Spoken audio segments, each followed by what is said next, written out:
Artificial ഇന്റലിജൻസിന്റെ കാലത്തിലാ കുഞ്ഞുങ്ങൾ നിൽക്കുന്നത്. ആപ്പിളിന്റെ ഫോണാണെങ്കിൽ ഹേ ശ്രീ എന്ന് ചോദിച്ചാൽ മതി, ആ സ്ത്രീ ഉത്തരം പറയും. ശ്രീ എന്ന സ്ത്രീ. ഗൂഗിൾ ആണെങ്കിൽ ഹേ ഗൂഗിൾ എന്ന് പറഞ്ഞാൽ ഗൂഗിൾ. ChatGPT വേറെ, ജെമിനി വേറെ. മക്കളെ, കൂടുതൽ ആശ്രയിക്കരുത്. നിന്റെ ഒന്നാമത്തെ ആശ്രയം ChatGPT ആകരുത്, ജെമിനി ആകരുത്, AI ആകരുത്. എല്ലാത്തിനും എറർ വരും. Trust in the Lord. എത്ര പേര് ആമേൻ പറയാൻ തയ്യാറാ? ആമേൻ. കഴിഞ്ഞ ദിവസം ചൈനയിൽ നടന്ന റോബോട്ടിക് സമ്മേളനത്തിനകത്ത് നിങ്ങൾ കണ്ടില്ലേ, കീബോർഡ് വായിക്കുന്ന, നന്നായി വായിക്കുന്ന 2 റോബോട്ടുകൾ. മനുഷ്യന്റെ വികാരങ്ങളെ മനസ്സിലാക്കുന്ന, ചിരിക്കുന്ന, കണ്ണു ചിമ്മുന്ന ആളുകൾ. പ്രസന്റ് കഴിഞ്ഞു കേട്ടോ മക്കളെ, ഇങ്ങോട്ട് ശ്രദ്ധിച്ചോ. ഇനി കുഞ്ഞുങ്ങൾ എഞ്ചിനീയറിംഗിനൊക്കെ പഠനം AI-ക്കകത്ത് പഠിക്കാൻ പോകുക. റൂമിനകത്ത് ഒറ്റയ്ക്കിരുന്ന ഒരു ഫോണിനകത്ത് ഞാൻ മുൻപ് പറഞ്ഞ പോലെ കൊറിയൻ സീരിയൽ കണ്ട 3 കുഞ്ഞുങ്ങൾ അപ്പനോടും അമ്മയോടും സോറി പറഞ്ഞിട്ട് മൊബൈൽ പിടിച്ചു വാങ്ങിയതിന് ബഹുതല കെട്ടിടത്തിന്റെ ഉയരത്തിൽ നിന്ന് താഴേക്ക് ചാടി ജീവിതം അവസാനിപ്പിച്ച ചരിത്രം നമ്മൾ മറക്കണ്ട. ഗെയിമിന് അടിമയായി, ബ്ലൂ വെയിൽ തുടങ്ങിയ ഗെയിമിന് അടിമയായിട്ട് അവസാനത്തെ ലാസ്റ്റ് പരിപാടി അതിന്റെ ഒന്നുകിൽ ആരെങ്കിലും കൊല്ലുക അല്ലെങ്കിൽ നീ ചാകുക എന്ന് പറഞ്ഞ് കഴിഞ്ഞ ദിവസങ്ങളൊന്നിലും എനിക്കറിയാവുന്ന ഒരു പ്രിയപ്പെട്ടവന്റെ കുഞ്ഞ് 6 കടം അക്കരെ കയറിയിട്ട് ആ കുഞ്ഞ് ആ മരത്തിനകത്ത് കെട്ടിഞ്ഞാന്നവന്റെ ജീവിതം അവസാനിപ്പിച്ചു. പരിശോധിച്ചപ്പോഴാണ് മനസ്സിലായത്, ഗെയിം അവനെ കൊന്നുകളഞ്ഞു. ഈ ഉപവാസ പ്രാർത്ഥനയുടെ ആത്യന്തിക ലക്ഷ്യം തകരുന്ന ഒരു തലമുറ ദൈവകൃപയുള്ള തലമുറയായി പുറത്തു വരട്ടെ. വചനത്തിൽ വിശ്വസിക്കുന്ന, വെളിപ്പാടിൽ വിശ്വസിക്കുന്ന, കൃപാവരങ്ങളിൽ വിശ്വസിക്കുന്ന, ദൈവത്തിൻ്റെ മാറ്റമില്ലായ്മയിൽ വിശ്വസിക്കുന്ന, ദൈവത്തിൻ്റെ സർവാധിപത്യത്തിലും സർവാധികാരത്തിലും സർവജ്ഞാനത്തിലും വിശ്വസിക്കുന്ന, ഈ പ്രകൃതിയും പ്രപഞ്ചത്തിൻ്റെയും കാരണഭൂതൻ സർവശക്തനായ ദൈവമാണെന്ന വെളിപ്പാട് ലോകത്തോട് വിളിച്ചു പറയുന്ന ഒരു സംഘം എഴുന്നേൽക്കട്ടെ. എത്ര പേര് സ്തോത്രം ചെയ്യാൻ തയ്യാറാ? പഠിക്കുന്ന പഠനങ്ങൾ, അവരെ പഠിപ്പിക്കുന്ന സിലബസുകൾ, ദൈവമില്ലായ്മയുടെ ചിന്തകൾ കുത്തിക്കയറ്റിയിട്ട് ഇതെല്ലാം തെറ്റാ, മിഥ്യ എന്നൊക്കെ പറഞ്ഞിട്ട് സഭയിൽ വന്ന് എങ്ങനെയോ ഒന്നിരിക്കുന്നു. ആ കാരണം എന്താ? ഡെഡിക്കേഷൻ നടക്കണം, പിന്നെ കല്യാണം നടക്കണം, പിന്നെ വലിയ ആളായി അങ്ങ് ഒത്തിരി പ്രായമായ മരിച്ചാൽ ഒരടക്കം നടക്കണം. അതിനുള്ള ഇൻസ്റ്റിറ്റ്യൂഷൻ അല്ല സഭ. പുത്രന്റെ രക്തത്തിന്റെ സമ്പാദ്യമാണ്. ആ രക്തത്തിന്റെ ശക്തി ഇന്ന് രാത്രി ഇതിനകത്ത് പാഞ്ഞൊഴുകുമ്പോ ഞാൻ ഉറപ്പായി വിളിച്ചു പറയാം, ആശ്വാസപ്രദന്റെ സാന്നിധ്യം ഇതിനകത്ത് ചലിക്കുന്നതിന് ഒരുമിച്ച് രാമേ പറഞ്ഞാട്ടെ. Holy Spirit is a counselor. Third one, he is an advocate. കാര്യസ്ഥൻ എന്ന പദത്തിന് കൊടുത്തിരിക്കുന്ന ഒരർത്ഥം, അതിൻ്റെ യഥാർത്ഥ ഭാഷയിൽ കൊടുത്തിരിക്കുന്നത് വക്കീൽ എന്നാണ്, അഭിഭാഷകൻ എന്നാണ്, വാദിക്കുന്നയാളെന്നാണ്. അങ്ങനെയാണെങ്കിൽ ഇന്ന് രാത്രിയിൽ ഉപവാസ പ്രാർത്ഥനയുടെ പ്രാരംഭ രാത്രി വിദേശത്തും സ്വദേശത്തുമുള്ള സകല കുടുംബങ്ങളെയും ദൈവകരങ്ങൾ ഏൽപ്പിച്ച് ഒരുമിച്ചൊന്ന് സ്തോത്രം പറഞ്ഞാട്ടെ. ഈ പ്രാർത്ഥനയുടെ പര്യവസാനം കുറിക്കുന്ന ആ നിമിഷം വരെ ധനാധിയ ഒരു കുടുംബങ്ങളെയോ വാഹനങ്ങളെയോ വ്യക്തികളെയോ വഴികളെയോ ശത്രു തൊടാതെ നമുക്കായി വാദിക്കാൻ ഒരു നല്ല അഡ്വക്കേറ്റ് ഉള്ളതിന് ഒരുമിച്ചും നാമേ പറഞ്ഞാട്ടെ. അതര ശകൽ കരകജനദിയാന ഹല്ലേലൂയ. ആ കർത്താവിന്റെ മഹത്വം ഇന്ന് രാത്രി ചലിക്കട്ടെ, ഇന്ന് രാത്രി ചലിക്കട്ടെ, ഇന്ന് രാത്രി ഇതിനകത്ത് ചലിക്കട്ടെ. സഹോദരാ, ഭാരതത്തിന്റെ ഭരണഘടന എഴുതിയ ഡോക്ടർ BR അംബേദ്കർ ആണ്.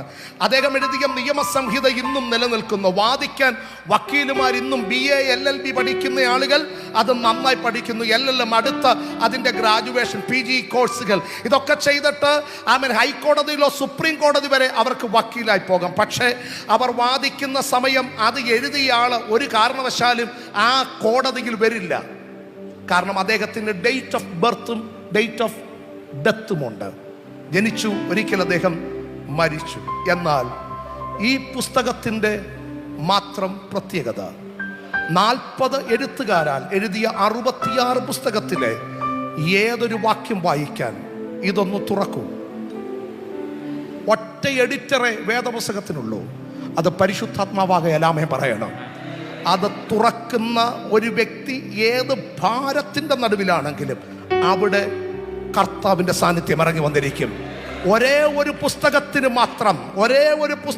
മാത്രം ലോകത്തിലെ ഇതര മതഗ്രന്ഥങ്ങളെക്കാൾ, സാഹിത്യ ഗ്രന്ഥങ്ങളെക്കാൾ നോബൽ സമ്മാനങ്ങൾ മേടിച്ച വിശ്വവിഖ്യാതമായ എത്രയെത്ര ഗ്രന്ഥങ്ങളെക്കാൾ ഈ പുസ്തകത്തിൻ്റെ മാത്രമുള്ള അമൂല്യതയുടെ പ്രത്യേകത 40 പേരെ എഴുതാൻ ഉപയോഗിച്ച ഇതിൻ്റെ യഥാർത്ഥ എഴുത്തുകാരൻ ഇത് തുറക്കുന്ന സ്ഥലത്തിറങ്ങി വരും. ആ ഉറപ്പുള്ള ദൈവമക്കൾ ഒരുമിച്ച് നാമേ പറഞ്ഞാട്ടെ ഹല്ലേലൂയ. അതുകൊണ്ട് മക്കളെ, read the Bible orderly and read the Bible regularly. വേദപുസ്തകം ക്രമീകൃതമായി വായിക്കണം, വേദപുസ്തകം എന്നും വായിക്കണം. അപ്പോൾ കാര്യസ്ഥനായി പരിശുദ്ധാത്മാവ് ഇറങ്ങി വരികയാണ്.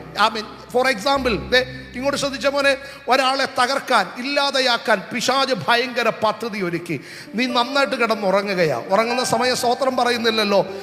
ഉറങ്ങുമ്പോഴും ചെയ്യുന്ന ഏക ഡ്യൂട്ടി ശ്വാസോച്ഛ്വാസം നന്നായിട്ട് എടുക്കുന്നു എന്നുള്ളതാണ്. എല്ലാവരും ഉണ്ടേ? സ്തോത്രം. ഉറങ്ങുമ്പോഴും ചെയ്യുന്ന ഏക ഡ്യൂട്ടി അതാണ്. അപ്പം ശ്വാസം നന്നായിട്ട് എടുക്കുന്നുണ്ട്. ആ സമയം സ്തോത്രം ഒന്നും പറയുന്നില്ല. തകർക്കാൻ ശത്രു തന്ത്രപരമായി നമ്മുടെ ആ വീടിൻ്റെ വാതിക്കൽ ഗേറ്റിനടുത്ത് വരാറായപ്പോൾ ഒരാൾ നിന്നിട്ട് പറഞ്ഞു, തൊടരുത്, ഇതിനകത്ത് പ്രവേശിക്കരുത്. ഹല്ലേലൂയ. ഈ വീട്ടുകാർക്ക് വേണ്ടി വാദിക്കാൻ ഒരാളുണ്ട്. നിയമമറിയാവുന്ന ഒരു നിയമം പഠിച്ചയാളല്ല നമുക്ക് വേണ്ടി വാദിക്കാൻ നിൽക്കുന്നത്. നിയമം എഴുതി ആള് വാദിക്കാൻ നിൽക്കുന്നതിന് ആമേൻ പറയണോ? നിയമകർത്താവ്.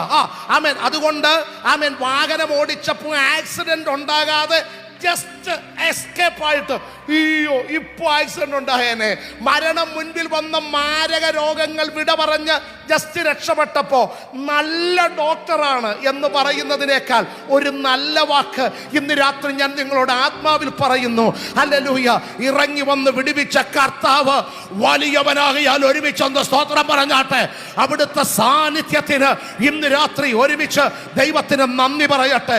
Holy Spirit is an advocate. നിനക്ക് വേണ്ടി വാദിക്കാൻ, നിന്നെ സംരക്ഷിക്കാൻ, ഈസ് ആൻ ഹെൽപ്പർ. അവിടുന്ന് നിന്റെ സഹായത്തിനെ കൂടെ ഇരിക്കും. ബേബി ജോൺസൺ എന്ന എനിക്ക് 72-73 കിലോയാണ് എൻ്റെ ഭാരം. എൻ്റെ മുൻപിൽ വന്നിരിക്കുന്ന ഭാരം 500 കിലോയാണ്. അതെൻ്റെ മുൻപിൽ വന്നപ്പോഴും ഞാൻ ദൈവത്തോട് ചോദിച്ചു, ദൈവമേ 72 കിലോ ഉള്ള എനിക്ക് 500 കിലോ ഉള്ള ഭാരം അങ്ങ് അറിഞ്ഞുകൊണ്ട് തരരുതായിരുന്നു. ദൈവമേ, അങ്ങ് അറിഞ്ഞ് കാര്യങ്ങൾ ചെയ്യണ്ടേ. ഞാൻ ദൈവത്തോട് വല്ലാതെ ചോദ്യങ്ങൾ ചോദിച്ചു. എൻ്റെ കൂടെ വരാമെന്ന് പറഞ്ഞ കുറച്ചു പേരെ നോക്കി, അവരാരും വന്നില്ല. എൻ്റെ കൂടെ നിൽക്കാൻ കട്ടയ്ക്ക് സപ്പോർട്ട് എന്ന് പറഞ്ഞ ചങ്ക് ബ്രദേഴ്സ്, അവരാരെയും കണ്ടില്ല. ഞാൻ ഒത്തിരി പിറുപിറുത്തു. അവസാനം ഒരു ശബ്ദം ഞാൻ കേട്ടു, ആ മറുതലക്കിലേക്കൊന്ന് നോക്കാൻ. 70 കിലോയാണെങ്കിൽ ബാക്കി 430 കിലോ ഉയർത്തിപ്പിടിച്ചോണ്ട് പരിശുദ്ധാത്മാവ് എപ്പോഴേ റെഡിയായി നിൽക്കുകയാ. നിനക്ക് താങ്ങാൻ പറ്റുന്നൊരു നിനക്കുള്ള ഭാരം അത് നീ വഹിക്കണം. പക്ഷെ അതിനപ്പുറമുള്ള ഭാരം പരിശുദ്ധാത്മാവ് എടുത്തിട്ട് പറയുകയാ, നീനക്ക് പ്രാർത്ഥിക്കാൻ വാക്കുകളില്ല, അക്ഷരങ്ങൾ വരുന്നില്ല, പാട്ട് വരുന്നില്ല, വചനത്തിൻ്റെ ഒരു ചിന്ത പോലും വരുന്നില്ല. കവിണ്ണ് കിടന്ന് കരഞ്ഞ് കലങ്ങി ഉള്ളം തകർന്നിരിക്കുകയാണെങ്കിൽ ഈ രാത്രി ഒരു പ്രത്യേകതയും ഞാൻ ആത്മാവിൽ ചിലരെ വിവേചിച്ചിട്ട് ദൂത് വിളിച്ചു പറയട്ടെ. നിന്റെ ഭാരത്തിന്റെ ആധിക്യത്തിന്റെ നടുവിൽ നിനക്കെടുക്കാൻ കഴിയാത്ത ഭാരത്തെ പരിശുദ്ധാത്മാവ് എടുത്തിട്ട് പറയുകയാ, നിന്റെ ബലഹീനതയ്ക്ക് തുണ നിൽക്കുന്ന ദൈവത്തിന്റെ സാന്നിധ്യത്തിന് എത്ര പേർ ആമേൻ പറയാൻ തയ്യാറാ? ഇന്നലകളിൽ കേട്ട അപവാദങ്ങൾ, ഇന്നലകളിൽ കേട്ട അപമാനങ്ങൾ, ഇന്നലകളിൽ കേട്ട പരിഹാസങ്ങൾ നിർത്തില്ല, ശുശ്രൂഷയിൽ ഉപയോഗിക്കില്ല, കാണിച്ചു തരാം എന്നൊക്കെ വാദിച്ച എത്രയെത്ര വെല്ലുവിളികൾ കാറ്റത്ത് പാറിപ്പോയത് നമ്മുടെ ധനത്തിന്റെ വലിപ്പമല്ല, നമ്മുടെ ജ്ഞാനത്തിന്റെ ആധിക്യമല്ല, നമ്മുടെ ബലത്തിന്റെ ആധിക്യമല്ല. നമുക്കായി വാദിച്ച പരിശുദ്ധാത്മാവ് അവിടെ ഇറങ്ങി വന്നതുകൊണ്ട് ഈ രാത്രിയിലും ആയുസ്സോടെ നിൽക്കുന്ന അക്കരമുയർത്തി കർത്താവിന് നന്ദി പറയട്ടെ.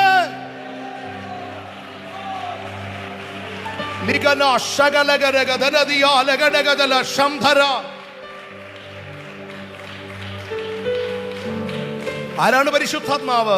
He is the right guide and he is the right teacher. നിന്നെ നിയന്ത്രിക്കാൻ മതിയായ ഒരാള്. 2, ആമേൻ വഴികാട്ടിയായ ഒരാൾ. ഇന്ന് രാത്രി ഉപവാസ പ്രാർത്ഥനയുടെ തുടക്കമാണ്. അതുകൊണ്ട് ആമേൻ ഈ കൃപ പ്രാപിക്കേണ്ടതിന്, ഈ പരിശുദ്ധാത്മാവിനെ തിരിച്ചറിയാൻ അനുഭവിക്കാൻ ആഗ്രഹിക്കുന്ന ഏതൊരാളോടുമുള്ള ഒന്നാമത്തെ മുന്നറിയിപ്പ്, ഒരു ക്യൂരിയോസിറ്റിയോടുകൂടെ അടുത്തു വരരുത്, അറിയാനുള്ള ആകാംക്ഷയോട് അടുത്തു വരരുത്.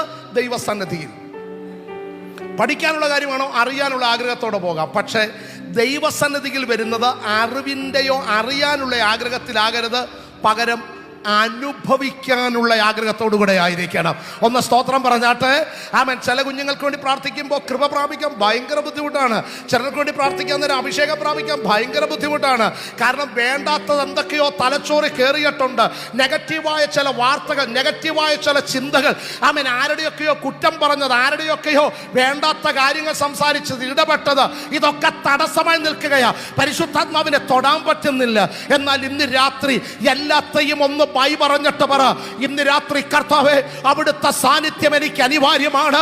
അങ്ങനെ തൊടണം, അങ്ങനെ അധ്യാപകനാകണം, അങ്ങനെ പഠിപ്പിക്കുന്ന, ആമേൻ, എന്നെ ഗ്രഹിപ്പിക്കുന്ന, എൻ്റെ ആമേൻ വഴികാട്ടിയായി, എൻ്റെ ആമേൻ അധ്യാപകനായി അങ്ങനോട് കൂടെ ഇരിക്കണം എന്നിന്ന് രാത്രി ഒന്ന് പ്രാർത്ഥിക്കട്ടെ. പ്രാപിക്കുന്നതിന് തടസ്സമുള്ള വിഷയങ്ങൾക്ക് പ്രവർത്തികളുടെ പുസ്തകം 1-ാം അധ്യായം 3-ാമത് വാക്യത്തിൽ കർത്താവ് 40 രാപ്പകൽ അവരുടെ കൂടെ ഇരുന്നു, പല ദൃഷ്ടാന്തങ്ങളാൽ താൻ ജീവിച്ചിരിക്കുന്നു എന്ന് തെളിയിച്ചു. കർത്താവിന് 3 പേരെ മാളിക മുറിയിൽ മടക്കിക്കൊണ്ടുവരണമായിരുന്നു. അതിന് ഈ അഭിഷേകത്തിന്റെ നിറവ്, Acts of Apostles chapter 2 verse 1-4, അവിടെ ആണ് ആത്മനിറവിന്റെ വെളിപ്പാട്. അപ്പോൾ അത് വെളിപ്പെടുന്നതിന് തടസ്സമായി അവിടേക്ക് വരാതിരിക്കാൻ പിശാച് 3 ഗ്രൂപ്പിനെ, അവൻ 3 സംഘത്തെ ഇല്ലാതെയാക്കാൻ ശ്രമിച്ചു. എന്നാൽ അവരെ വളരെ നന്നായി കർത്താവ് മടക്കി വരുത്തുകയാണ്. അതിലൊന്ന്, ആമേൻ, ലൂക്കോസിന് സുവിശേഷം 24-ാം അധ്യായത്തിൽ കാണുന്ന ക്ലയോപ്പാവും കൂടെയുള്ള ആളുമാണ്.